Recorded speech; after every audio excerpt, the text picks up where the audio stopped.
I'm back! I'm back! So, mga madam, malambot na po yung ating baboy. Lalagay na po natin yung dugo. So, yan. Ang bok choy po ay may dugo. Okay? May dugo po siya. Para siyang dinuguan, pero may sabaw po lang po ito, malabnaw. Ayan. Para po itong tinolang baboy with blood or dugo. Ayan. So, haluin, pakuluin agad. Ayan siya. Ayan po. Diba? So, pakukuluin lang natin yan. Tapos, lalagyan natin yung mga gulay. Gulay. Diba? Ang gulo. Lagyan muna natin ng another konting paminta pa siya.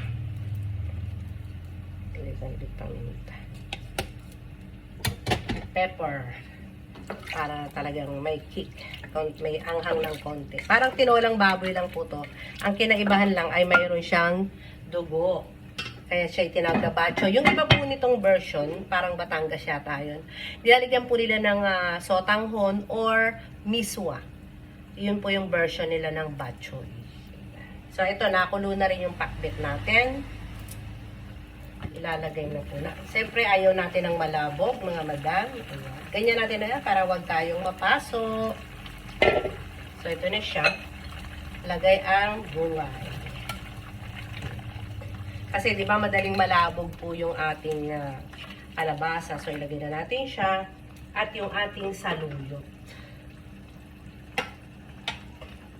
Ito yung saluyot at malunggay. Ilagay na rin po natin. Kasi ang saluyot medyo makunat. With sili yan. Ha, nilagyan ko ng sili.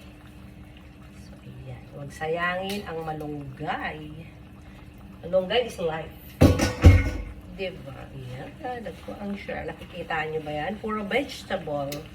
Ito, kahit huwag na kayo mag-rice, mga madam. Papakin nyo lang to. Kasi hindi naman siya maalat. Ano lang siya, very, light lang yung bagoong natin. Tapos ano pa siya, boneless yung bagoong.